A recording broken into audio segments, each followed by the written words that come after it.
Welcome everyone to the GND Media Podcast. It's Ads here and I'm with Sean, one of the team. Sean, how you doing, mate? Yeah, I'm good, man. How are you? I'm very good. Now, listen, I've invited you in because seriously, man, I just need to talk to someone. And you stepped up, so thank you for that. But we've not done this for a while. Me and you have not actually had a chat for a while, so it'd be good for the catch up as well, mate. But I don't want to go, all over the place. There's so many things going on in the world at the moment, mate, that we could be here all night. So I'm just going to try and make it a bit more narrow, yeah? Mm-hmm. But since we all spoke and last sort of released a podcast, it was the cusp of Burnham, yeah? So we had a good talk about that. And there was a hint, an educated hint. It's more than a hint, these days it's more than a hint. There was a forecast. There was a forecast that we're going to hit some real heavy heat waves. Yeah. Because climate science is real, surprise, surprise, that took place. And yeah, man, how did you find it? You knew it was coming, yeah? Yeah. Everyone was out buying fans and all that sort of stuff, but yeah, go on, just tell me your experience. Well, I don't cope personally very well in the heat at all. I've got that kind of Nordic gene in me. But when it really hit me, I woke up. God, it must have been about a week ago. Woke up about 3 a.m. and I could smell a thick smoke. Yes. Pouring in through my windows, and I live in Stockport, and I was thinking, so I know there's some wildfires going on, but it can't be that. And I literally go out walking on the street, and the street is filled with smoke. There's this thick smoke going down the street. I call the fire brigade, and they tell me they're receiving calls all the way out to Warrington. Yeah. About people thinking that their streets are on fire. And that's because the wind had changed and blown all the smoke down from Dovestone and the moors down into Greater Manchester in the northwest, and it, that was my regular dose of climate, disaster. And for those that don't know, Dovestones is a reservoir, sort of in Greater Manchester. Big, beautiful place. Obviously, it's going to take a lot of time to recover now. Nature reserve of some kind. It might be official nature reserve, but loads of nature there. Beautiful. People go there walking. Sanctuary for ravens. Right. Okay. Yeah. And it caught fire. Now, we'll touch on the caught fire part because that fucking pisses me off every time. That really pisses me off. Yeah. Yes. We'll talk about that. But so yeah, heat waves, wildfires, climate change is on the doorstep, innit, mate? Yeah. What about you? What how's it hit you? Yeah, so we kind of, I don't know, sometimes you think you're invincible, don't you? And you leave things dead late. But fortunately, we bought some fans just in time and we did it a bit too casual, but they did arrive. They've actually been, you can't buy a fan now. We were just before that big rush. So there's a lot of people who are leaving it a bit late. But fortunately, mate, we got the fans in the house. Obviously, we haven't got air conditioning. That's not a thing as such in the UK. No. But we just about got through it. Energy sapped, smelling the smoke from Dovestones. Really sort of brought it home. And you know what? I'll tell you what brought it home. I'll tell you what, man. This was my worst part of it. This was the worst part of it. My kids, I've got 2 young boys, yeah, they're going to school. And I'm putting on sunscreen on them, yeah? And as someone who's sort of a climate activist, who knows the science, who knows what's coming, I honestly never felt more useless in my life, than putting Factor 50 sun cream on my boys. Because in the grand scheme of things, with what's coming, it's like a plaster on a gaping, massive wound in it. And yet, I'm doing it. It's the bare minimum I can do. A bottle of water, hoping for the best, mate. But yeah, horrible to sort of feel so useless for your kids. Do you know what I mean? We're not quite there yet, where it's not like the wet bulb times yet, but I could see it. I could taste it, mate. It's there. It's right on the horizon now. The horizon's on fire, and very, very, very worrying, especially as a dad. and we'll feel it a lot slower, even though we feel that the kind of rapidly exacerbating increase in climate catastrophe, in extreme weather. There's areas around the globe that have feeling it much worse than us. Oh God, yeah. You know, Oh God, yeah. I mean, and that's the crisis will be felt and is being felt in the global north and in Britain in particular through inflation, through supply chain issues, through yeah, industrial kind of shutdown. Refrigeration units, industrial refrigeration units can't operate anymore. Stupid stuff like that. yeah, That's crazy stuff. that's how people experience it for a Yeah, long time. yeah, And there's no immediate wake up call yeah, for the masses really yeah. in Britain. True. Now, two things I do want to touch on, mate. The first one is, for people that don't know, if you're not from Manchester, and that the official reason for the fire in Dovestones is that somebody set off fireworks stupidly. It was some sort of tribute to a friend of theirs who Yeah, had drowned in the reservoir, and they set off fireworks, and obviously one of the worst things you can do. And yet, every ignoramus, every climate denier, every right wing knuckle dragger, they see this, as a way of saying this is nothing to do with climate change. This is some idiot setting off fireworks. Now, what I would say is, there has been arsonists in the UK since cavemen could rub two sticks together. Okay, people have been setting fires, willy-nilly, either accidentally or with intent, whatever, forever. Because that's what humans do. Humans are stupid. If it wasn't arson, it would have been an accident. If it wasn't an accident, it would have been something else. It would have been a bottle on the ground where the sun's used it as a magnifying glass and set fire to the grass. And as horrible and as insane as someone setting fireworks off is, in a country of 70 million people, relying on everyone to be good during the summer is it's just not going to happen, okay? So the reason why it is climate change, as you know, Sean, climate change creates the tinderbox conditions, The spark is almost irrelevant. The spark is going to come every single summer, whether for nefarious reasons or accidental. That's the way it is. 50 years ago, an arsonist at Dovestone setting off fireworks might, at the most, destroy the field. Okay? A scorch mark, yeah. A scorch mark, okay? These days, the ground's so dry that's the reason why climate change is actually setting these conditions, and the spark itself is irrelevant, isn't it? Yeah, and this, this has been a popular narrative in America, where you see wild fires every summer in California, and the right wing press blame the homeless. Homeless Yes. going into the forests, setting fires. This kind of excuse is nothing new, really. Yeah. Hi, Andrew. How you doing, mate? Hey guys, sorry I'm late.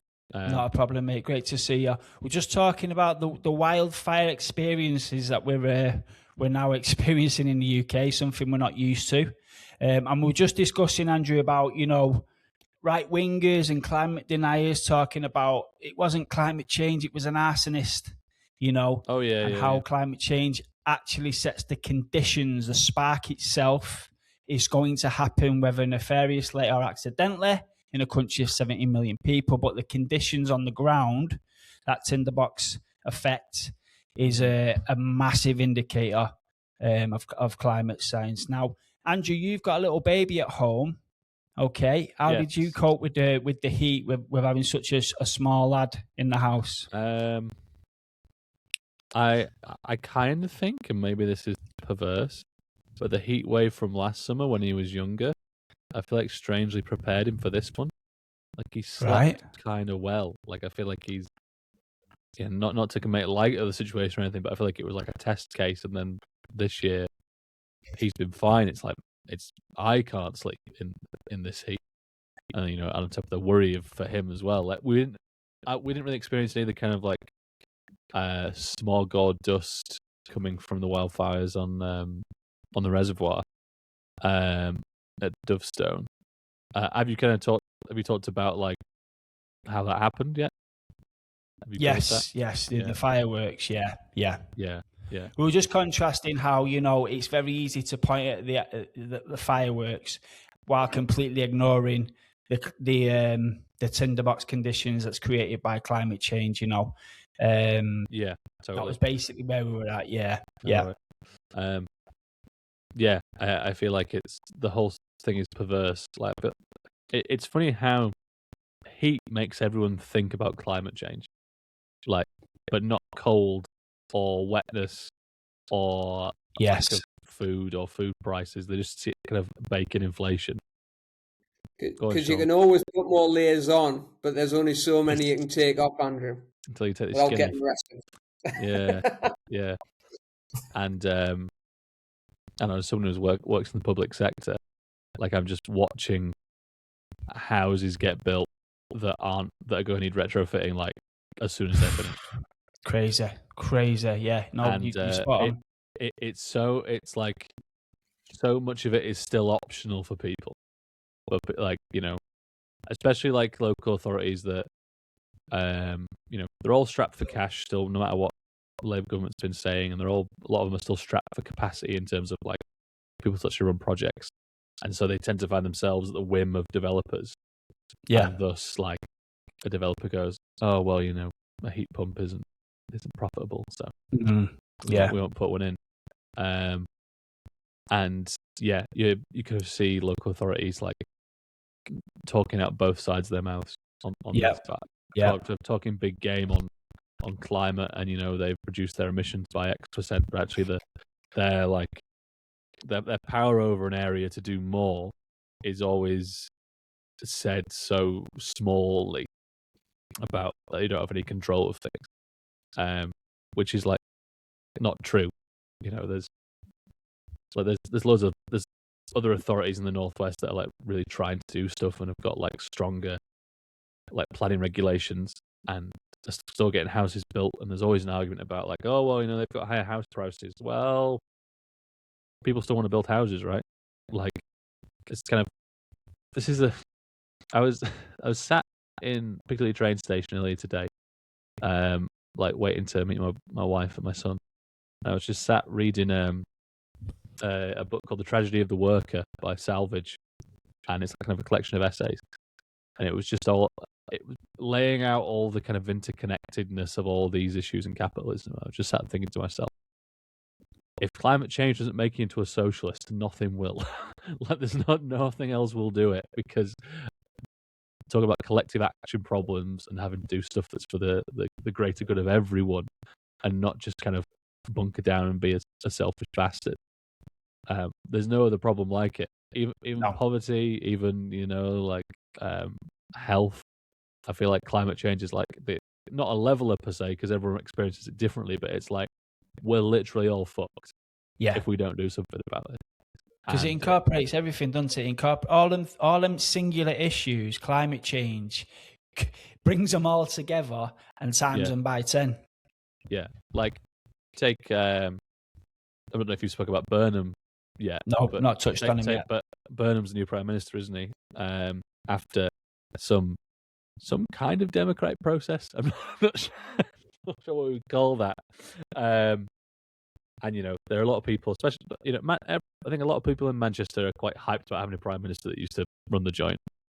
And talking about the £2 bus cap and the 20% VAT reduction on like businesses. They're both good policies, but really they're responding to inflation caused by several things. If you're trying to run a small business, a pub, a restaurant, these things that Manchester sees as kind of its new economy, your cost of like getting produce and wares is up 20, 30, 40% over the last 5 years, because there's been crop failures across the Mediterranean and the kind of growing regions of the world. And it's like we've seen the tack like nationally, and talking about this is that like there's just kind of all these things built on top of each other, and it's almost like the whole issue is about government process and about there's so much restriction on business, and it's there's too much VAT being paid or stuff, or business rates, where it's like, well, those things maybe wouldn't feel as claustrophobic on a business if the fundamentals of society weren't falling apart. It's like it's kind of. I feel like the logic is the wrong way around a lot of this stuff right now. Did you read Verdant's recent paper on the price of heat, where they calculate the direct economic cost of the heat wave? Friend of the show, James Medway. Yeah, shout out. The team there calculate that the direct economic cost to Britain of the heat wave was £2.36 billion, caused by failing industrial equipment, inability to work in the heat, supply chain issues.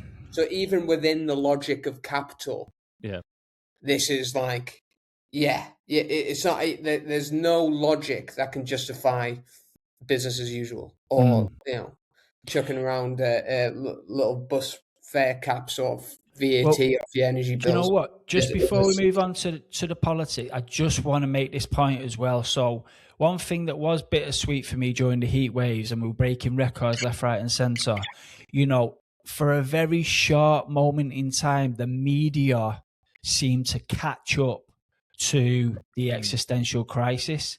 But as I predicted, and as we all it's not even a prediction, we just know this because we've been in it for so long. As soon as the temperatures drop, what else drops out of the news? Climate change. It's crazy. It's like it's the biggest thing ever when we're breaking records for a week, and then it's an afterthought. And that drop off I just find it's beyond infuriating. It's insanity. It's insanity. How can respected legacy media organizations and journalists be claiming 1 week that this is existential? And as soon as the temperatures are still high, but not record breaking, it vanishes. I mean, I know we had a prime minister and obviously he's the Iranian, but as we've already said, this is the biggest story in the world, and has been for 20 years. But that drop off, I just find insane. Media tycoons don't have a sense of object permanence, ads. No. No. That's it. Once you get over a certain level of wealth, you can become much more like a cat. Yeah, and it's just batting billions around and chasing the thing lasers. Is though, some of those articles are quality. I mean, they're not just like these are some serious articles, but they just don't last. I heard some great reporting on Radio 4. It was reporting on excess deaths in Europe during the heat wave. 30,000. Astonishing.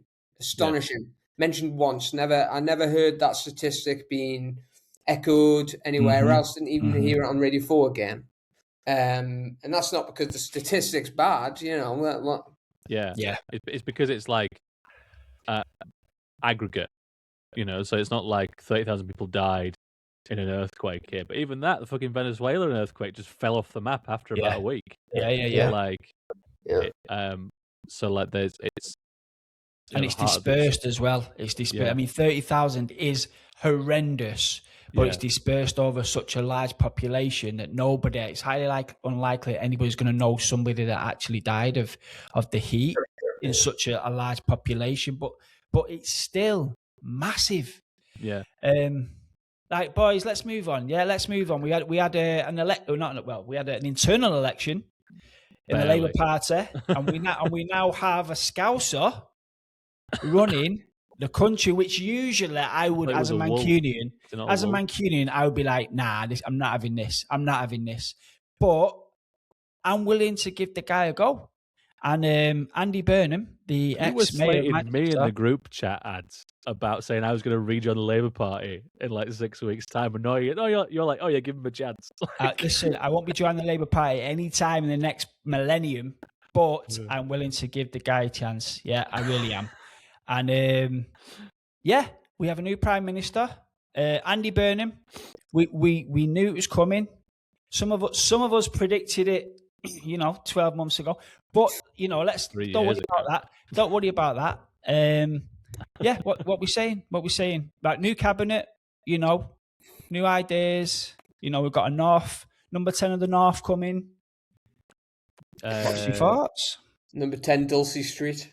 The cabinet's a funny one. I think John Healey as Chancellor was a curveball. And what I do worry about is essentially it'll plug the Treasury into, essentially US-run military-industrial complex at a time where we're dealing with acute crises that require significant investment elsewhere. But there's other stories, isn't there, like Miat Efambullah and Desnes.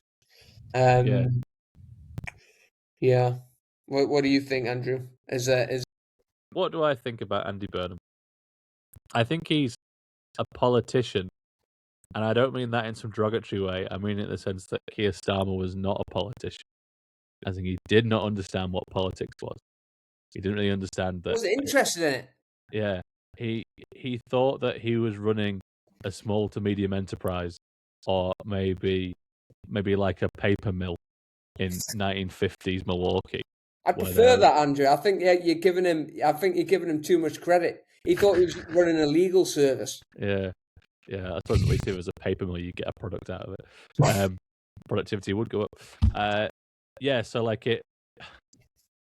it's refreshing, like if you've not drank water for like 3 days because you've been ill or something, can't keep anything down, and you drink just water that's been left by your bedside for those 3 days, and it's awful because it's like kind of oxidized and tastes a bit naff because you've been without. It just feels like that high quality San Pellegrino coming off the Green Mountain tops of the Alps, and that's what everyone is experiencing right now with Andy Burnham. Like, he's not even an amazing politician.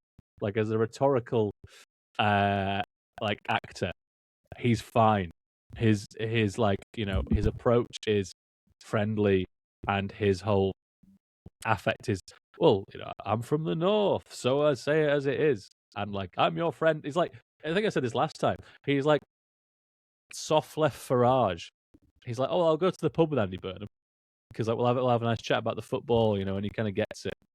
But actually, I'm not going to expect fireworks from the man, rightly because he's put John Healey in the Treasury. We've got Shabana Mahmood staying as the Home Secretary. He's still backed those changes that happened in migration law recently. And I think he's kind of gone, well, we're going to move on from that, but we'll keep things as they are. Like, he's certainly a better politician because he is one versus Starmer. I would put Reeves in that category as well. I thought she also really struggled in the last cabinet to kind of have a politics per se. So I think we're kind of going back to some people that at least understand the game a bit. And I've got to say though, Andrew, soft left Farage. No, come on. You got to say that back, man. Why? Soft left Farage. Listen, no. I mean it in his affect. His whole thing is about kind of an authenticity. No, come on. And like, I'm just a normal guy. Bang out of order. Bang out of order. Farage does it and obviously isn't a normal guy. Andy Burnham could be a normal guy, but he fucking went to Oxbridge as well and used to be a health secretary. Like, bang out of order. He DJs New Order. Listen, I'm not having it. He's a normal guy. But what I would say is, in regards to the cabinet, we also have to be aware that deals are made behind the scenes. We know this. Come on. There'd be people in that cabinet that Andy Burnham does not want in it. Yeah. But there were people that moved aside. There was levers that were pulled. There were deals made to make his transition from a mayor to an MP to the PM with the full unity. Yeah. A thing. And that is politics, guys. Listen, you know this, man. Yeah. So the people there that, right, listen, like Wes Streeting, come on. Wes Streeting has basically said, I'll step aside. I'm not going to cause a fuss. Give us a job. Right? Andy Burnham's looked at it and gone, okay, I can either drag this out, cause divisions, or be this sort of unity candidate. Yeah. And so I'm not going to fully hate on him because there's people in the cabinet that we don't like, even though there's some I really don't like, because I just feel that politics is still politics. But let's go on. Sometimes the politics of individual politicians can radically flip under different modes of leadership. And I think actually, despite me saying what I said about the Chancellor, about 2 minutes ago. I think the smart thing, it aged well.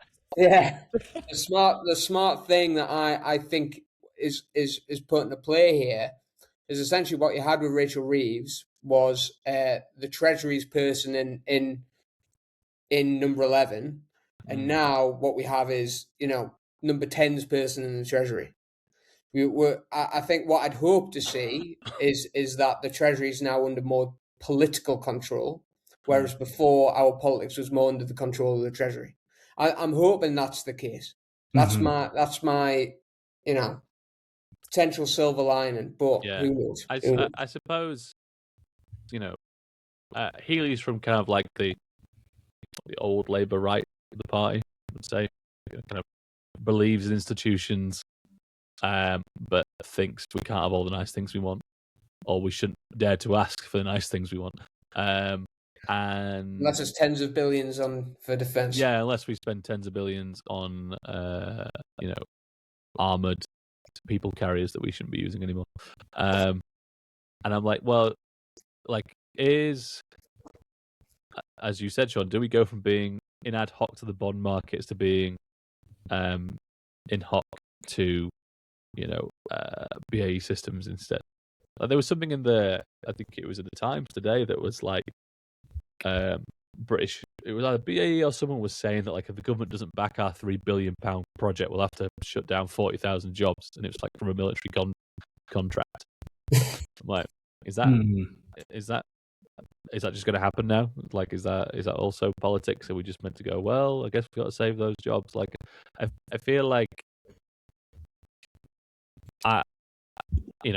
obviously I'm a Green Party apparatchik now, and my job is to make excuses and problems for people in power. But that should be our jobs anyway, is being critical of whoever's in charge. Yeah, but yours comes with there's a little something else now that you agree, man. We still do that, but with you, there's a little something else. I can't quite put my finger on it, but it's there. Carry on. And I just think that if Burnham's kind of professorial rise is about saving the Labour Party, and I'm not sure how much it's about saving the country, and which is the opposite of what he's saying, but you're saying that's not true, basically, from what you're projecting. Well, because his slogans are basically, people over politics. Something about not point scoring. There's definitely like a theme in some of his sound bites. Over point scoring. Yeah. So you're saying he's actually, that's disingenuous. Well, what I'm saying is, like, why was his pathway to the top of the party so easy if he wasn't seen by the Labour Party itself as a way to get to kind of stop the hemorrhaging? Was it easy? Relatively, like, okay, he was blocked before. He tried. He was blocked, and I feel like, I don't know, it's been a wild 6 months, but I feel like everyone knew the mood music. That the mood music back in February was that them blocking Andy Burnham was bad, and no one thought Labour was going to win that election at the time. And that seemed to be, I feel like, tacit in that election. Everyone was focused on the Greens or Reform winning, and the fact that Reform put up a candidate who was a chat GPT in a skin suit kind of meant that Hannah Spencer won, and that's the rest is history. And then there was no way they were going to block him the second time because of how bad they did in the local elections and kind of how unpopular they were. And so the fact that there hasn't been another challenger to this is a bit of an indictment, I think, on the Labour Party itself as an organisation, that out of 400-odd potential candidates, no one else had some ideas or some affect or like a good speaking voice. Well, that's where the deals take place. That's where the deals take place. I just think it was important that unity was shown.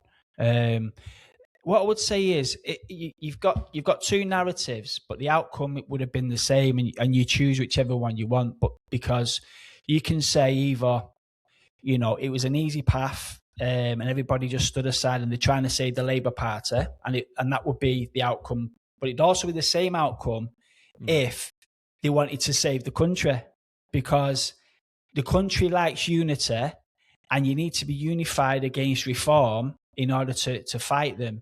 So in many ways, it would look the same, but you choose which narrative you think is most truthful. The question is there, adds to kind of the start of the conversation we had before we came on to Burnham, is that we're talking about like a scale of a problem that, obviously Britain can't fix itself, but there has to be, drastic changes to that point. And if Burnham was to do anything kind of close to what we would want or we think is required without going back to like the public for an election, I think would probably be, I think that's kind of bad for us as a society. If we're going to believe in kind of electoral democracy, you've got to put your ideas to the public to go and do it. And so these next 2 years or 3 years are not going to speak to the crisis to the level it needs to be. Mm-hmm. And thus it will be mostly be like, he's going to do these nice things like we said about the £2 bus cap and the business rates cuts, and there'll be other bits and pieces.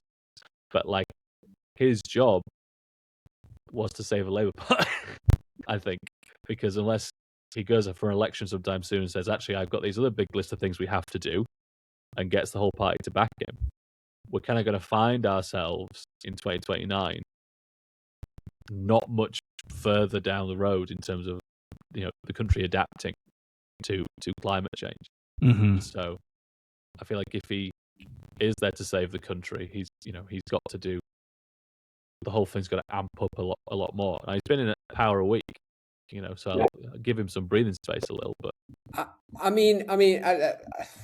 my kind of fantasy politics of what this will play out play by play is essentially, there's some of these commitments that Andy Burnham's made around mass house building, etc., that cost so much money alongside these commitments for defence spending, etc., that it's impossible to deliver without doing one or two things. One, piss off the bond markets, cause everyone's mortgages to go up, immiserate millions of people, or go after Andrew Bailey and the Bank of England and their quantitative tightening regime. And if he did that, the world of possibilities that opens up for the left, that the left among us that recognise the need for mass investment in certain sectors of the economy and certain parts of society. I think if Burnham's going to play out and he's going to follow his commitments through, the steps to get there opens up a world of possibilities for the rest of us politically. So the line right now about kind of sticking to the fiscal rules is, in your view, then, Sean, kind of just it's steadying the boats for the moment. Possibly, I'm not in the guy's mind, but if he's based his entire candidacy, really, his entire personal politics on mass house building, mass council house building, precisely. If he's going to fulfil that commitment, he's going to have to rattle the bond markets or come after Bank of England independence, essentially, by removing the likes of Andrew Bailey in the quantitative tightening regime. That's the matter of fact, and that'll be orthodox economics out the window. Yeah, and I suppose if he's going to do the house building, there's going to have to be a lot more investment in local authorities to enable all that. In terms of even just planning officers, like we need like probably extra 10,000 planning officers in the country. So like, you're right, there are steps to all these things, and I feel like I've agreed with like what he said, in that rhetorical position about like you said about problem solving, not point scoring. It feels very like cordial and civil, which is certainly maybe missing in politics at the moment. But then I don't know. I'm struggling to kind of keep the two things in my mind between like the absolute fuckedness that we're experiencing, and then going, well, we got to give Andy Burnham a bit of time so that he can, get his groove on. Like, I'm just like, these two things. Well, I'll tell you what, right? He's been in the job, what, a fortnight? Yeah? Yeah. A fortnight. Okay. So what we do know is that he is, declared war, for want of a better words, on homelessness. That's been one of his major things. He said, right, I'm going to try and end homelessness, and gave a date. Yeah, that is bold. Don't care what anyone says. That's bold. Yeah, okay? no, that's good. That's bold. And the second one is, which is actually by default an environmental policy, is capping bus fares. Now, if it goes hand in hand in what he did with Manchester, that means he will probably want to electrify it as well. So if he electrifies the buses and he lowers the bus fares, he will probably also create that ticket that's an interconnected ticket on all transport, including the trams. You might say it's a soft environmental policy. However, it does come under the category of a potential environmental policy. So in the first 2 weeks, we've got those two policies heading our way.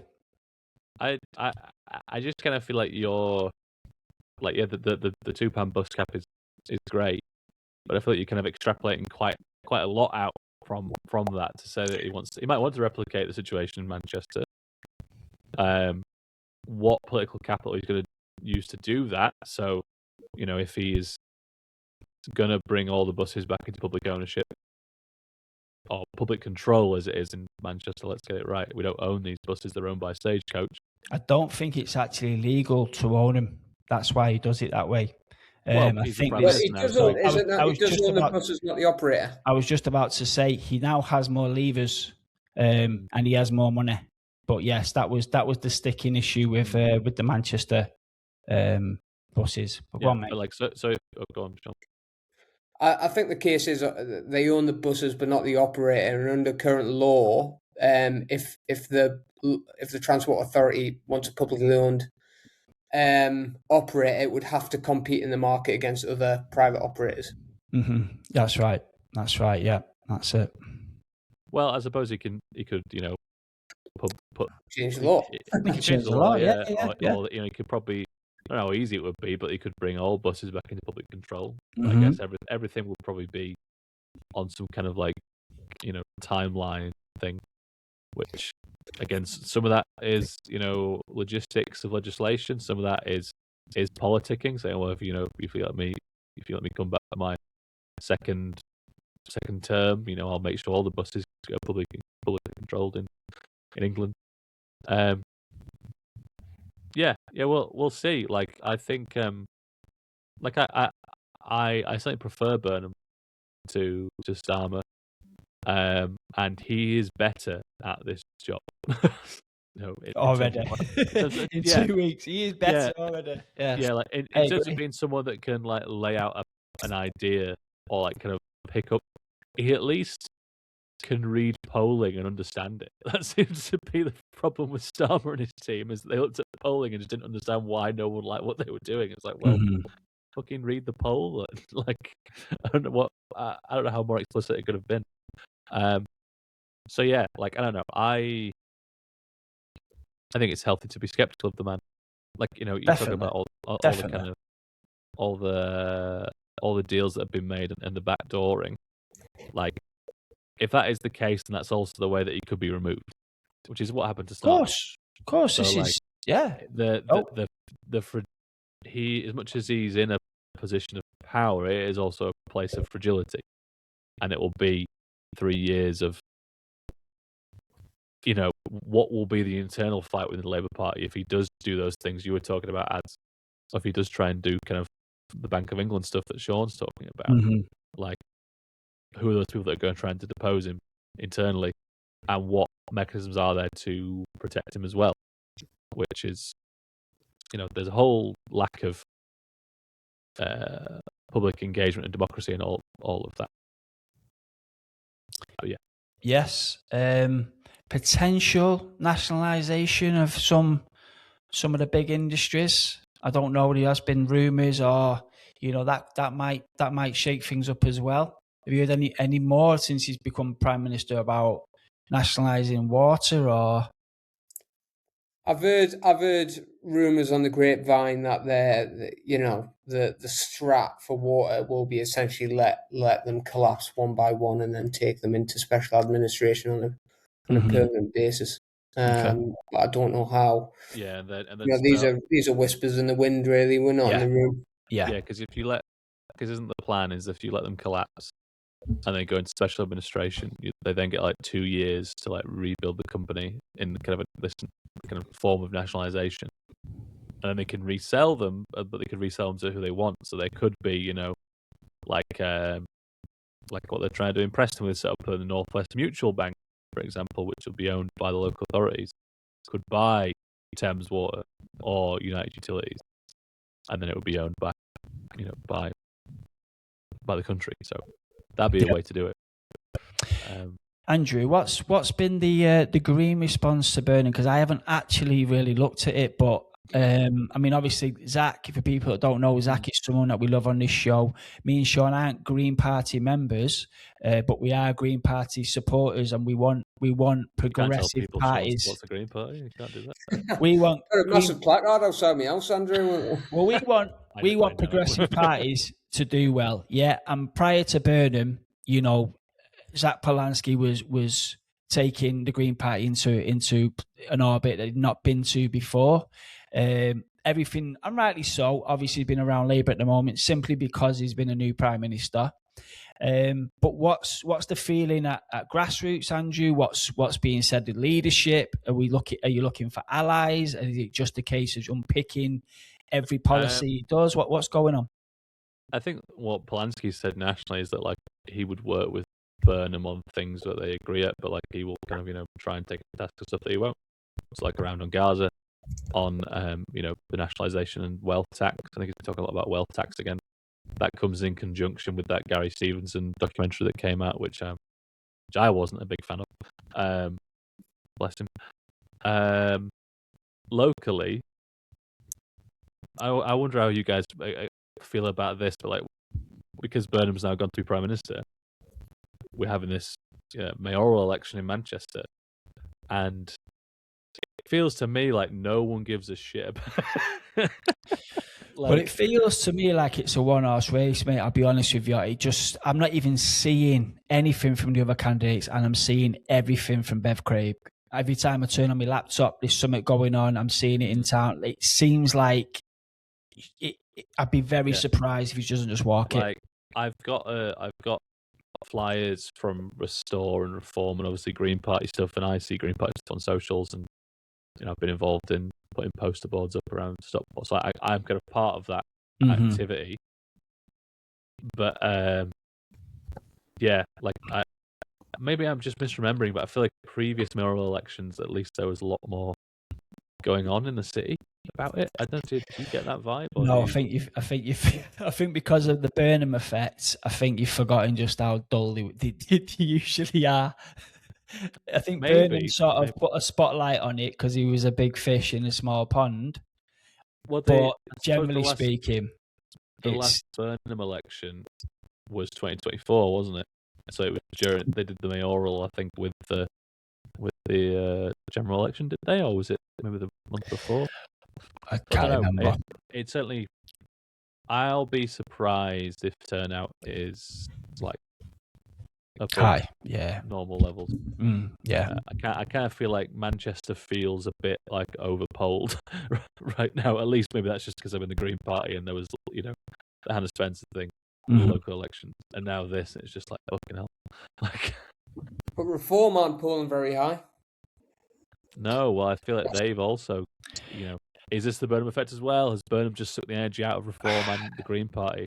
I think it's a combination because Farage is in the fucking shit at the moment, which is great to see. I'm not saying, listen, don't ever count anyone out, especially that guy, but it does feel like his back is against the wall, and the votes are getting split with that Restore, which is crazy.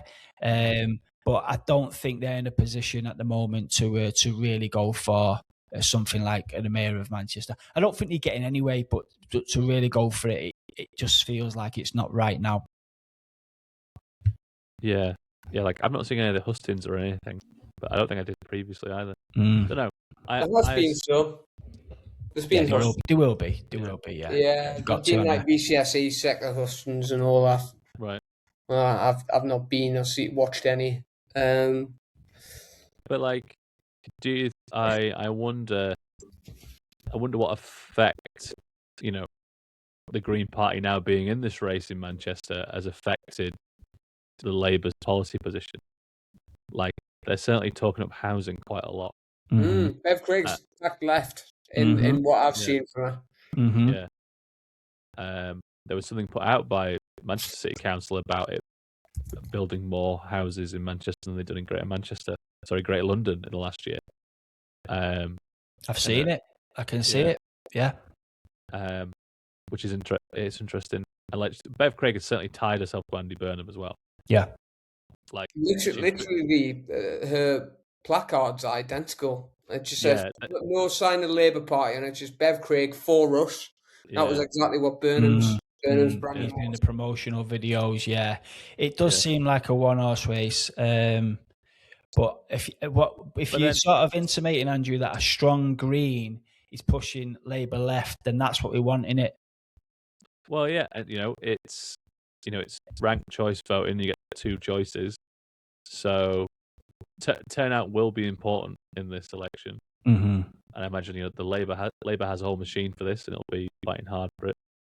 I think us and the Greens are struggling a bit in terms of our activists because of all the activity over the last 6 months.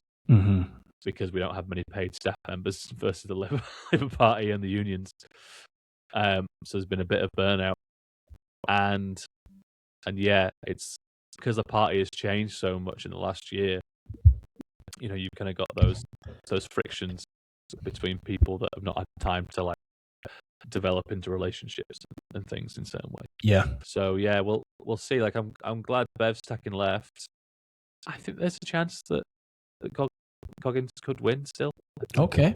It might happen, but like I'm not saying for definite. I think the Reform vote will probably still be higher than we want it to be. Okay.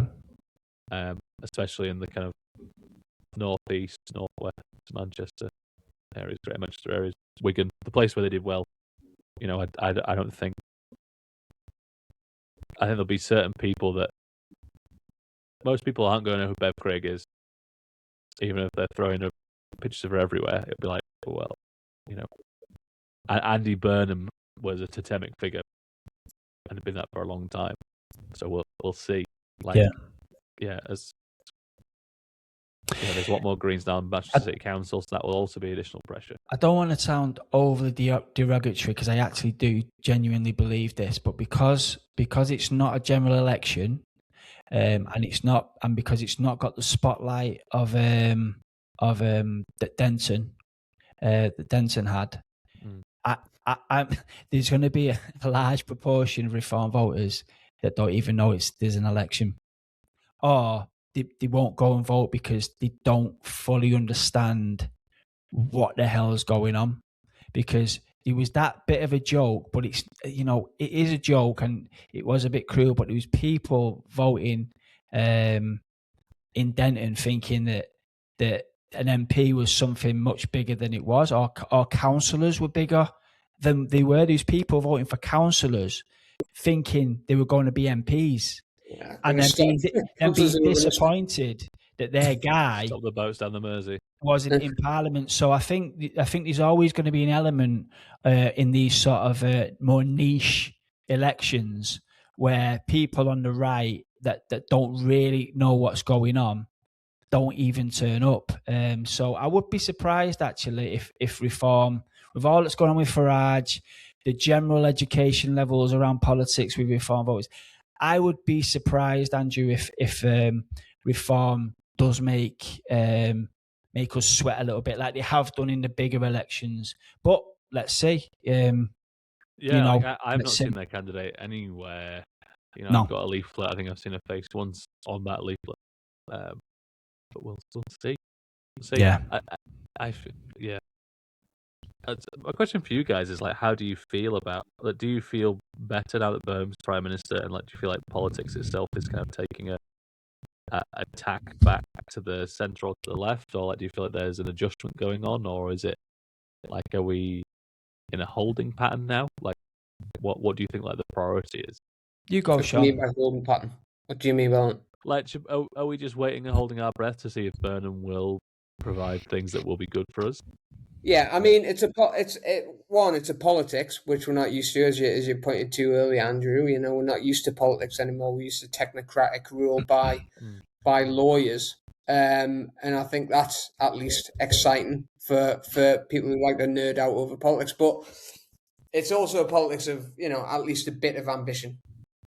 At least a bit of ambition that can actually bring us to a place where possibilities are opened up, whether that be in, you know, increased investment, whether that be in, you know, democratization of various parts of the economy, whether that be in devolution, new areas for levers to be grabbed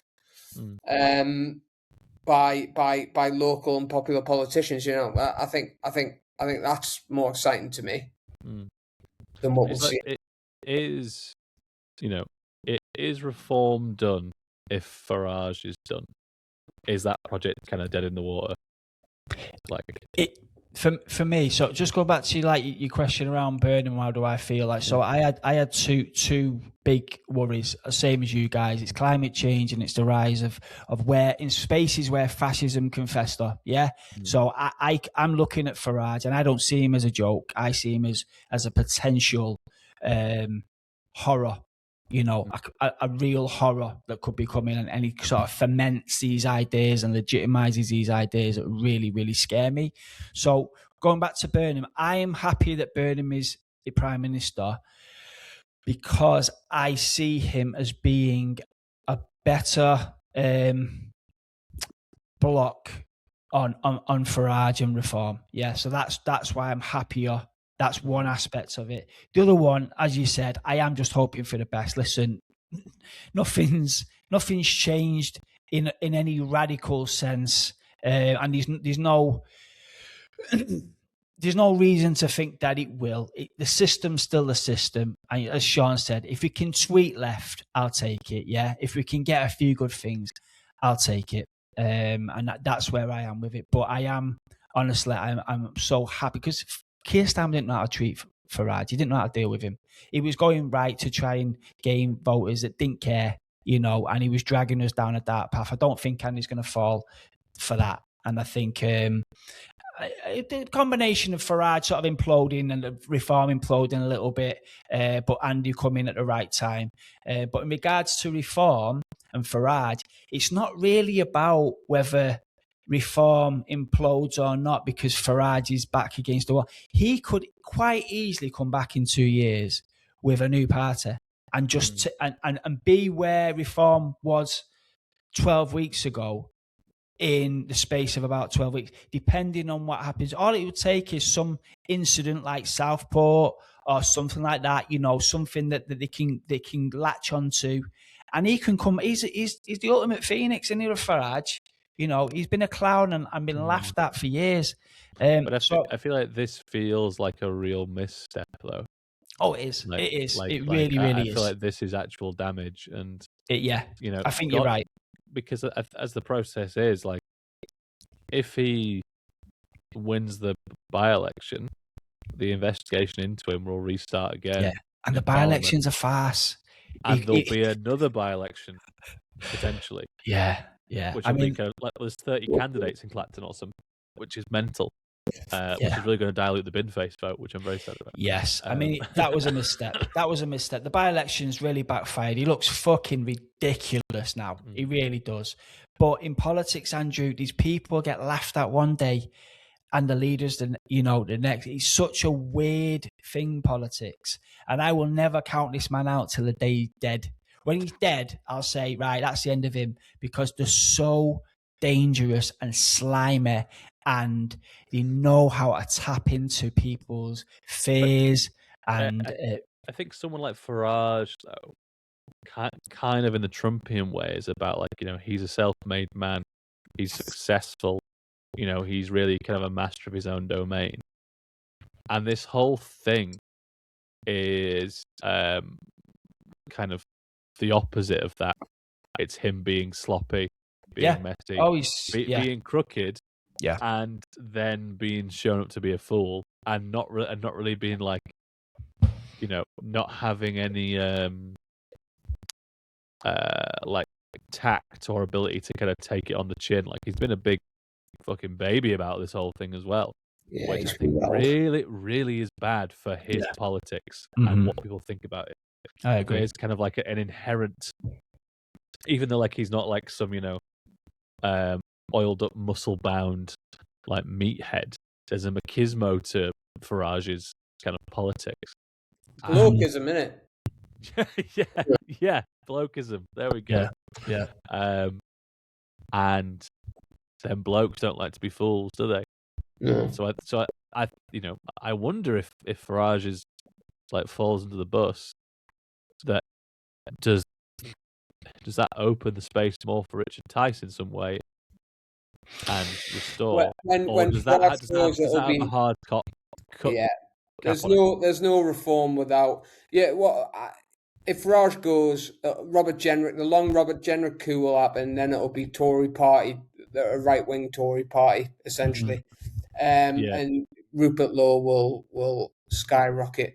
The best antidote is a very good, strong Labour Green alliance party that brings people balance and hope and investment, and that is basically how you beat these people. What they do and who's the leader, and I thought it was the Soviets, and blah blah blah is all well and good. But if we've got a good, strong left wing politics, that's bringing in a lot of people, that it doesn't matter what they do. But if it doesn't happen, these people, they live under rocks and they wait for the opportunity. And we've come very close, and we're still close, more than in my lifetime before. But you do have to keep an eye on them, and you've got to get your politics right. This is Labour now. This is their last chance. If Burnham fails, Labour are wow. They are. They really, really could be the end for them. I don't know where they go after Burnham if he doesn't figure it out. They're essentially a few years behind the Tory party, isn't it? The Tory party supermajority, and then slow decline and implosion. Yeah. So does that support my statement earlier about that Burnham is as much to save the Labour Party as it is to save the country? But it's both. To save the country, he has to create a Labour Party that people care about. Save the world, save the girl. It's hand in hand. It really is. And there is there's no one else. Burnham or bust, mate. And so let's just see. Like I say, I'm not a Labour supporter, but I am willing to give the guy. This whole conversation is you saying, "Oh well, give him like you're kind of giving someone a fair crack at a whip." Does not make me a supporter of Labour. I'd love to be a supporter. I used to be in the Labour Party, much like yourself. Voting for Bev Craig in the election, much like yourself. Well, believe it or not, because I've moved house recently. I cocked up my my polling thing and put the wrong postcode. So I don't actually think that I'm going to get a polling card in time. But this brings me on to something that I know we've been on for a little bit, but around tactical voting. Now, prior to Burnham under Keir Starmer, I was almost of the opinion of you vote the Greens because Labour are done. And but I would be open now if Andy Burnham can do things to be like, because in my area where I live now, as much as I love the Greens, they got no chance, mate. I mean, no chance. But Labour may have a chance. So my heart will be with the Greens, but my head will be like, listen, I'm going to have to do a tactical vote. So that's now changed my way of thinking around voting. Before I was like, just vote Greens and let's just get it over with and let's just have a fight to the death between the Greens and Reform. Now I am more thinking, let's see, maybe tactical voting is the way to go now. Early days, but probably I'm probably thinking like that now. I think it's all about timescales and timelines. And, I go back to what I said at the start. It's like, do we have time to kind of nudge ourselves into a position? You know, I feel myself becoming more revolutionary by the day, even though I work in a public sector job and have a white picket fence. I'm like, fuck man, we got to do something about this. And I feel like what you're describing is, I said this in the last podcast, it's like Labour has some kind of, like, cultural cachet for being that kind of on the right side of history and being the party of the. It's all about policies. It's all about policies. If Burnham gives the right policies, but tactical voting. If you don't, what you're off. saying, Ads, is that, like, if Burnham's got the right policies, that it's not a tactical vote, is it? You're voting for the party that you want to be in power. No, because Burnham getting the right policies, I know for a fact, will not be as radical as the Green policies. I can tell you that now, easily, that Zach Polanski is going to have more radical policies than Andy Burnham. Fact. Yeah, fact. But to keep out fascism, or at least the spaces that foment fascism, if the policies are good enough, then I'll be willing to tactical vote. But there's no way on earth that Burnham is going to be more radical than Zach. No chance. No, well, I don't know. I guess, like, I guess I'm a bought and paid up member, aren't I? So I'm like, well, why would I? Listen, you're backing your team, man. I've got to respect it. That's cool. Vote for something that I don't think is enough. I also think historically, like, voting for the centre's never really stopped fascism coming. It won't be enough. Delayed it. It won't be enough. If there was no Farage and there was no reform, I'd be like, let's do it. Let's push it all the way. But I am not allowing any space for these cunts to crawl into. I can't do it. I can't do it, man. I know what fascism is. I know what is round the corner if we do the wrong things, and I ain't doing it. No way. But, well, Sean, you're a loaded scholar in all this history and stuff. What do you think? Are me and Ad saying the same thing with different words, or are we, like, actually, where do you sit on all this? I'm a bit of a popular frontist. I believe in a coalition of radicals, left social democrats, socialists, Lovely. Maybe not anarchists. Sign me up, man. No, anarchists. No. 1939. Not doing it again. No, they've got a bad rep, mate. I know. I'm still for the anarchists. You're still for the anarchists? I'm still willing to chat to them. Definitely. I'm fuming about it. Definitely. All ideas welcome. Yeah. But they don't believe in meetings, though. How are we getting anything done? No, I believe. Yeah, I think Sorry. You're all right. A bit of smoke in your gullet. Take a moment. I'm fine. Okay, good. No, I believe in it. To even get started with any viable kind of left government program, given what we're up against, we need a coalition of greater scope. It's worth looking at political strategy like military strategy. Pick the battles that you're going to fucking win. Mm-hmm. The only way you're going to win is by forming the grandest coalition possible. Huh? Drones? Do we need drones? Drones, yeah. No, I like that. Pick the battles you're going to win. Pick the battles you're going to win, and don't fight until you know you've got the mass. That's Viet Cong 101. Yeah. We've got a lot of moving to the left, a lot of moving before we can even start talking about things that we really want to talk about. We've got to try and get some solid ground. I have been fucking scared, man. Scared these last 6 months. Something you said earlier, Ads, about, like, the people around where you live and about they never voting green or whatever. Mm-hmm. Like, I wonder if there is a set of people, that we as leftists in a general sense have kind of gone, well, they're like, they can't be saved. We've kind of, like, damned them to a politics of hatred and grievance and fascism. They can't be saved in the time scale That's the problem. It's not that they can't be saved. The starting line is so far back, Andrew, from other what areas. What do we do with them then? What we do is we move the Overton window. Yeah, we start. We need to get some solid policies around house building. We need to make them more confident and secure. Yeah, as people in their own areas, so that they can then actually start thinking about things other than poverty. Yeah, and snake oil salesmen. Yeah, these people are not. They haven't got the balance in their lives, yeah, to talk academically about structural racism. But but I suppose you're kind of like, I feel like you're niching my argument a little bit. Like I'm not talking about coming to them and speaking to them about things like that, which are important, but like it's I suppose in a practical sense, should the Green Party be going to Middleton and Blakely and Wigan and campaigning on trying to change people's minds who are voting Restore and Reform and doing that kind of longer work? Or should we just be going, well, let's just concentrate on the central Manchester and win power?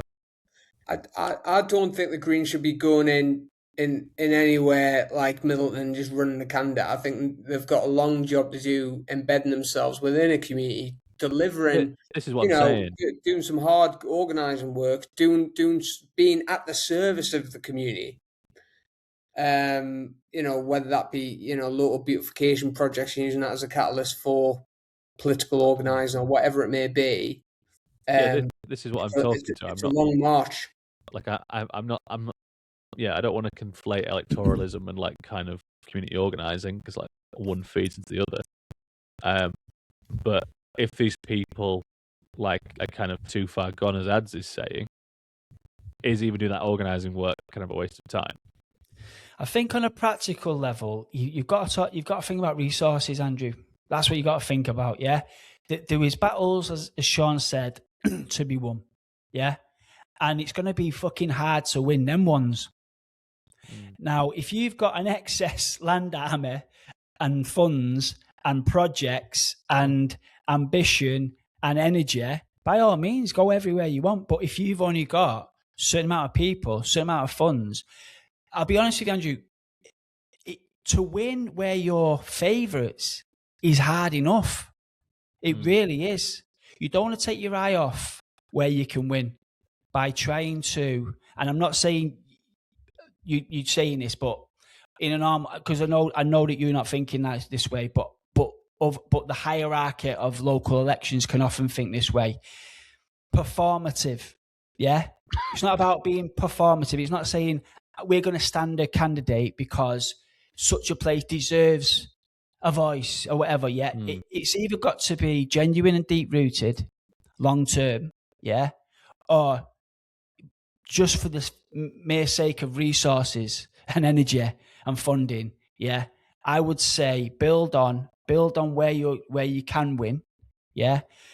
If Labour can get their act together, if we can get some sort of solid ground beneath our feet once again, the Overton window will move to the left, yeah, and that's when places that were deemed lost, yeah, can then start to potentially open up. So that's all I say on a practical level, mate. Unless you've got these resources and all that. But I suppose like we leave people to rot in a sense, for want of a better phrase, if we don't provide alternative, voices and narratives and stories. And if it's just winning where we can win, we don't then find ways to tell those stories to people that need to hear them the most. So we'll end up just speaking to the people in central Manchester who, have read, Chomsky or Why I'm Not Talking to People, White People About Race, again, or the books of like millennial, like socialists and progressives, versus talking to people that don't read political books or they get their news from like being in a listening to the radio or GB News or on TikTok or some kind of other far right nonsense. I guess I'm like, I take your point about winning your battles, but again, it's about time scales. So, like, both things have to happen. Like, if we're kind of living in an electoral, kind of democracy in the country, then okay, there are elections to be won, but there's groundwork to be done to enable that throughout time. And I guess I'm like, what am I trying to say? I know what you're trying to say, and it's completely worth it. It's completely worth it, and it's what every activist should aspire to do. We go every corner of the land. We spread education. We spread hope. We try alternative projects. We do this. We do that. We create community centres. I mean, this is what every activist should aspire to do, including myself. Yeah, but activist energy is finite. Numbers are finite. Money's finite. The time scales, it depends what time scale you're on. If you're talking about the next general election, okay, if you think you can get areas like mine over to green by the next general election, never going to happen. Never, ever, ever going to happen. If you're talking 10 years, okay, 10 years, it's a conversation. Let's start small and let's build. But it depends what your goal is. It depends for the strategy. But, like I say, the Greens have done amazing. But you're going to struggle to hold on to what you've got. And also, there's going to be seats there that you can potentially win. Don't be wasting resources in areas you've got no chance and taking away from areas that you could potentially win and then lose. Yeah. I don't know. I feel like the concentration on winning elections will be worse off for like politics in the larger sense. I think that's kind of a problem with the country, is that we kind of work cycle to cycle, and it's about people over there doing stuff to us, which is why Burnham is, talking about devolution and Number 10 North and all that kind of stuff. Does feel, as much as it's kind of gimmicky, does kind of talk to a problem, which is politics is very, separated from people. I was going to bring up the Number 10 of the North, but yeah, you carry on, man. And like, it's, if we just think about getting power all the time versus building power in areas and building our own forms of power, we, even in the places where the Green Party can win, or like, your party, if it's still a thing, or whatever, it like, I feel like it reduces the actual effective power of that, because we're not really developing anything in a way of consent or with like tacit support. It's everything is from, well, this is the law and you've got to fucking do it, like, which is not really a healthy democracy either. So it's like, I take your point about lack of resources, but there's certainly like, I think it's together thing, but both things have to happen together. So I'm like, well, my dream for your party was that it is going to become this like organizing arm in the left that does stuff. If it isn't going to turn into a fucking, well, if it flowers into anything else from the manure it's turned into, and that would be a really good job for it to do. While the Greens can be electoral, or Labour can still be electoral in places, but I kind of feel like I'm a bit annoyed that the right obviously operates in a very different way because the environment is different to them, and they're seen essentially as being the status quo change that will happen if no one else does anything.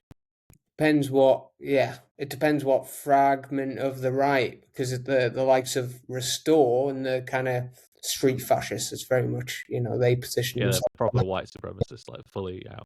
And they adopt many of the tactics of community organising that were part of the package of the left decades ago. There's areas in Barnsley and Rotherham where after the 2024 riots, where people were trying to burn down asylum hotels, a lot of these blokes got locked up, and they were the breadwinners for their households. As Restore aligned far right groups going around giving welfare to these houses in the exact same ways that it happened during the miners' strike. That's the far right and street fascists are much better at organising communities than the left is. Simple messaging, innit? Simple messaging, brute force, might is right. Yeah, but they're also like co-opting this idea of care, right? Making sure these families are looked after, providing welfare, providing spaces. Families. The same with the Italian far right, Casa Pound, where they've adopted much of the tactics of the Italian Communist Party in the 70s and 80s, where they're providing daycare centres for kids. It's easy when you're only providing for certain people. Well, with a shared culture, it makes things very, very simple. If you're trying to incorporate different cultures, different languages, different ways of thinking, in a more that's the problem. It's not. That is the curse of the left. We know how complex life is. It's complex and it's messy, and it's going to take time. The right, everything's simple, everything's binary, everything's just black and white, simple messaging. Might is right. Our people, jobs up. You know what? I could probably start a party with that tomorrow. I probably get fucking 10% of the population of where I live. It's the curse of the left because life is messy and complex, and that's why, Andrew, as well. Like, right-wing activists do a hell of a lot better than left-wing. When I was talking about the people you need, the resources and that, they only need 10 people knocking on the right doors and with a simple message, and that's it. They got the votes. I don't know if that's true. I feel like that's kind of what the Labour Party's been doing now to survive. Its base has shrunk considerably, and it's got disconnected from a get out the vote system, which is like has really good data and get people out. It's not really about expanding. Certainly in the end of the Starmer period, it wasn't really about expanding its voter coalition. Maybe under Burnham now that will change, and we'll have messaging for people. But like, you can have an efficient system that puts out a product that can get you so far. But we need systems that can get more people out and kind of develop new partnerships and things like that. Sorry, I'm getting tired now. Yeah. Do you know what? It's a great chat, though. Yeah, obviously, it's a very crazy time at the moment. I am less scared, slightly, 1% less scared than I was 12 weeks ago, which is I'll take 1%. But yeah, there's still a lot to discuss in the coming months because there's going to be a lot of policies thrown around. There's a lot of big claims and counterclaims and reform. Are they dead? Is Farage going to survive? There's still a hell of a lot to come in the next 6 months, I think. But guys, it's always great for me to get this off my chest with you fellas. And let's meet up again, soon. I'm sure round the corner there's going to be another crazy event that we'll need to chat about. But thank you so much for tonight, fellas. And as always, great to see you both, and thanks for the chat. Yeah, pleasure. Cheers, lads. Cheers. Bye.